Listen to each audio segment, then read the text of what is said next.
नमस्ते दोस्तों, मैं भारती कुमारी आप लोगों का संस्कृत यात्रा चैनल में स्वागत करती हूँ। मैं आप लोगों को आज संधि पढ़ाने जा रही हूँ।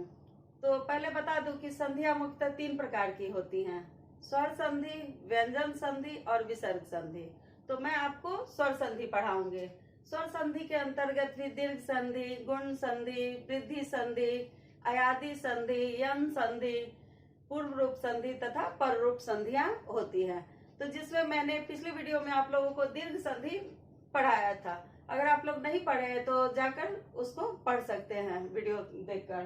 तो मैं आज आप लोगों को गुण संधि पढ़ाऊंगी। तो गुण संधि सबसे पहले कि गुण है क्या। तो जैसे हम लोग का गुण होता है, व्यक्ति का गुण उस गुण से बिल्कुल ही अलग है, क्योंकि हम यहाँ व्याकरण पढ़ रहे हैं। व्याकरण की दृष्टि से देखेंगे गुण कहा किसको जाता है।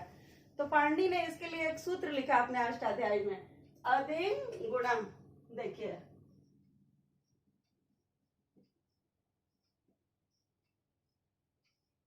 अदिंग गुणा। आप लोग भी इसको दोहराए, अदिंग गुणा।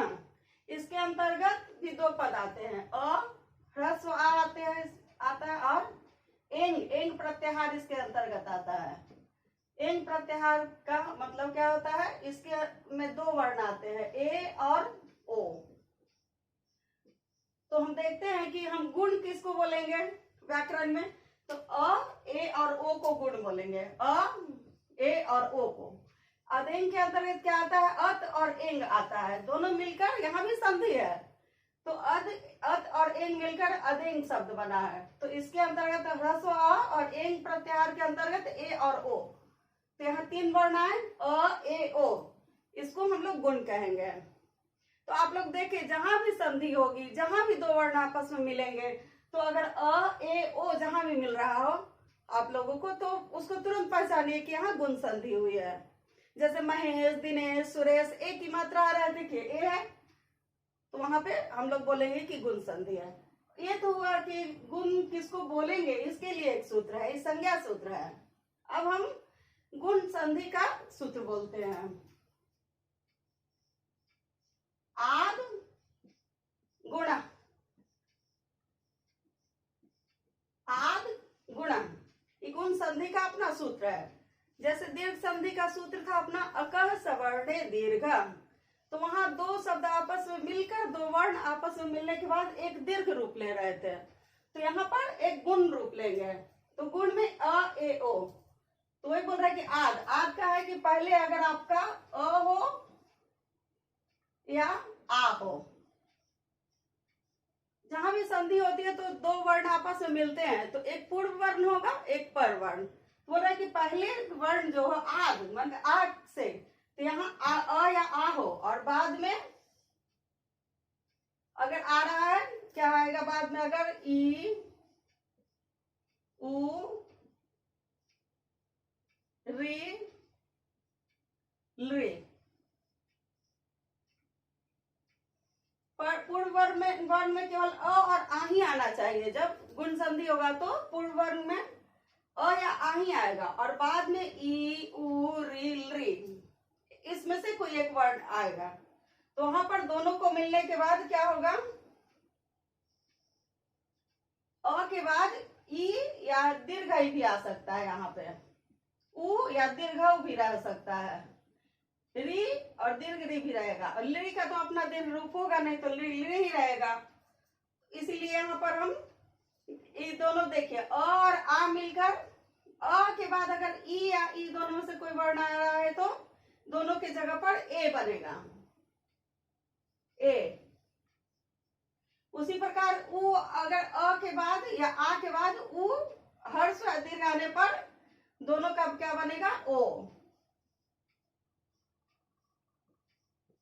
री आने के बाद क्या बनेगा, र। लृ का ल। तो इसको हम देखते हैं कि क्यों ऐसा बन रहा है रूप। मान लीजिए हम बोलेंगे कि अ के बाद ई आ रहा है, तो ए ही क्यों बनेगा, ओ बन सकता है। तो इसके पीछे भी अपना एक व्याकरण का नियम है, जैसे मैं आप लोग को बता रही हूं। तो यहाँ पे क्या है कि अ का हम उच्चारण स्थान क्या है, अ का उच्चारण स्थान कंठ है। अकुह विसर्जन या नाम कंठ, इससे अ का हम लोग उच्चारण स्थान कंठ जानते हैं। तो ई का स्थान क्या है, देखिए यहां लिखती हूं, अ उच्चारण स्थान इसका क्या है, कंठ। और ई का उच्चारण स्थान क्या है, इचु ऐसा नाम तालु। क्या होता है, इचु ऐसा नाम तालु। तो क्या होगा, इसमें देखेंगे कि अ, ए और ओ में कंठ स्थान वाला कौन है। तो हमको कंठ स्थान वाला तो अ मिल रहा है, लेकिन ई तालु स्थान वाला है, तालु किसी से नहीं मिल रहा है। तो हम क्या देखेंगे कि एक इसमें देखते हैं कि ए जो है इसका ए दय तो कंठ तालु, क्या है, ए दय तो कंठ तालु। तो ए का स्थान क्या है, कंठ और तालु है। तो हम कंठ और तालु वाला ए को, ए का क्या स्थान है, उच्चारण स्थान कंठ और तालु दोनों है। तो इसीलिए अ या आ के बाद ई आए तो कंठ और तालु वाला स्थान ए यहाँ पे हम मानेंगे। उसी तरह अ या आ के बाद उ आए, ओ हुआ क्यों, क्योंकि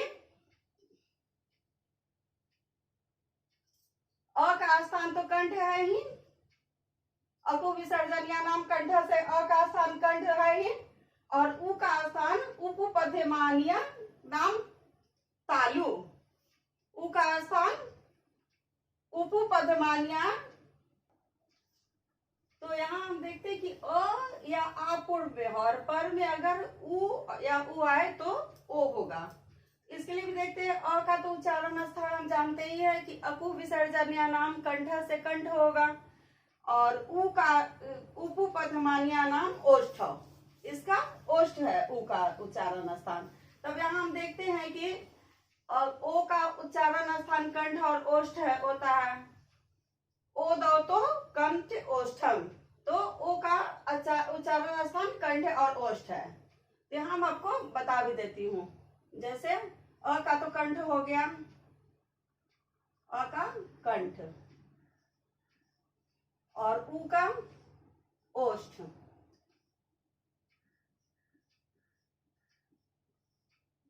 तो ओ आता है कंठ और ओष्ठ वाला, ओ का उच्चारण स्थान है कंठ। हम देखें कि अ का कंठ उच्चारण स्थान है, उ का ओष्ठ। तो यहाँ पर हम देखते हैं कि हमारा जो गुण है अ ए ओ में कंठ और ओष्ठ वाला उच्चारण स्थान कौन सा है, तो यहाँ ओ है। तो इसको हम अ या आ के बाद अगर उ या उ आने पर हम ओ, वहां पर दो संधि होने के बाद ओ बनेगा रूप। उसके बाद हम देखते हैं कि री है और ली है। तो री का उच्चारण स्थान क्या है, ऋतु रसा नाम मूर्धा, री का उच्चारण स्थान मूर्धा है, और इसमें तो मूर्धा स्थान वाला कोई दिख नहीं रहा है। तो क्या है, री के जगह पर हम उसको क्या करेंगे, री का। तो अब क्या था, और आ के बाद अगर री आए, एल री आए तो क्या होगा, तो इन दोनों के जगह पर अ बचता है। तो अ और आ के बाद री आए तो भी अ होना चाहिए, और अ आ के बाद री आए तो भी अ। तो इसके लिए एक संस्कृत में एक सूत्र आता है, उड़न रपरह। जब री और री हो गए, उसका जब संधि होता है तो अपने साथ र और ल को लेकर ही आएगा। तो इसीलिए उसके जगह पर अर, और री का यहाँ ल है अल, और री का यहाँ र है अर। तो इसको ध्यान देंगे कि पहले ध्यान देंगे कि आ के बाद ई आए तो ए बन गया, उ आने से ओ बन गया, री आने से अर बन गया, री आने से अल बन गया। अब इसका हम उदाहरण सभी का देख लेते हैं एक बार, चलिए। अब हम एक उदाहरण देखते हैं, जैसे अ और ई मिलकर ए बना है, इसमें गणेश, गणेश शब्द है, इसमें अ और ई मिलकर दोनों ए बना है। जैसे गण, यहाँ पर क्या है, गण, गण में अ है इधर, और इधर ईशः है, धन ईशः, गण में अ है और धन ईशः। तो यहाँ अ इसका गण का अ और ई का मिलकर, दोनों मिलकर यहाँ ए हो जाएगा। ए हो जाएगा, यहाँ क्या आया गण ए, और यहाँ पर केवल स बचेगा। फिर जब हम इसको मिला देंगे तो क्या आ जाएगा, न में ए मिलकर क्या बनेगा, ग, न पर चलाएगा ए तो गणे स, गणेश रूप बन गया। यहाँ हम देखते हैं गणेश में अ और ई दोनों मिलने के बाद एक ही ए बन गया, और जब हम जोड़ते हैं इसको तो गणेशा से बन गया। इसी तरह हम रमेश, सुरेश, दिनेश आदि बनाएंगे, रूप बनाएंगे।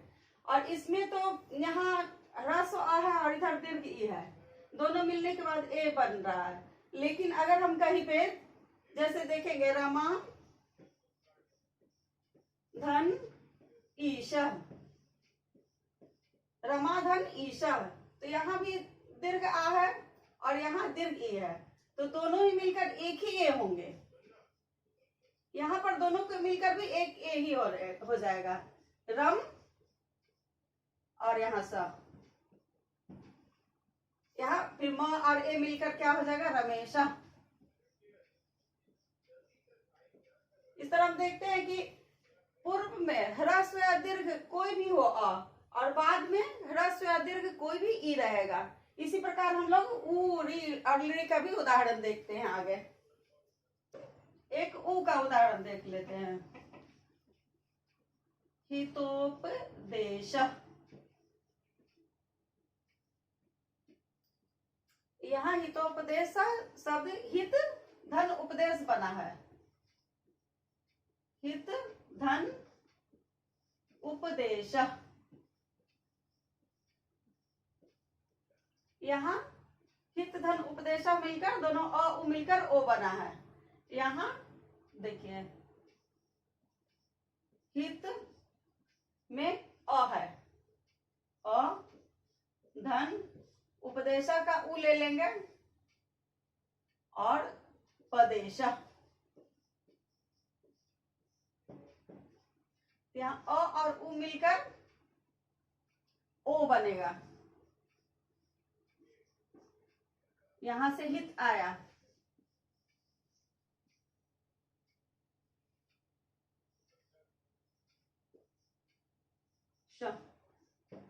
जब इसके संधि कर देंगे तो क्या हो जाएगा, हितोपदेश।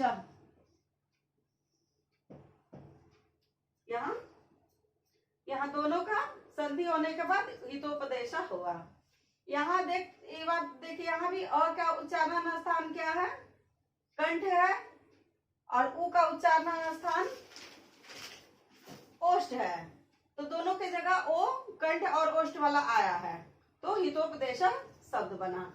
अब हम इसको एक और उदाहरण इसमें देख सकते हैं, गंगोदकम,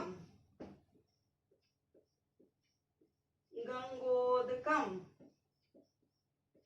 गंगा धन उदकम। गंगोदकम मतलब गंगा का जल। यहाँ गंगा का आ और इसका उ मिलके, आ और उ मिलकर दोनों यहाँ ओ बन गया है, ओ बन गया है। यहाँ गंग रहेगा, आया दकम, जब संधि कर देंगे तो क्या होगा, गंगोदकम।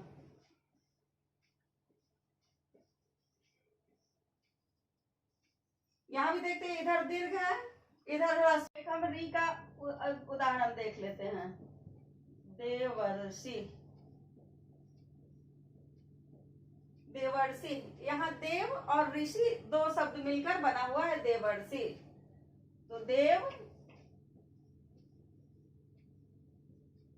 और धन ऋषि, ऋषि। यहाँ देव का अ और ऋषि का ऋ दोनों मिलकर एक बन गया है, क्या, अर।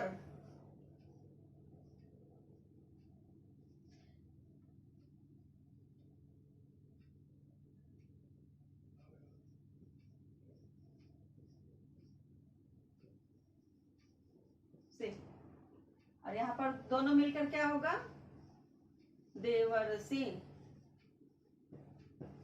इसी तरह हम लोग महर्षि आदि रूप सिद्ध करेंगे। और एक देख लेते हैं लरी का उदाहरण वाला। हाँ, उसको मिटा दो।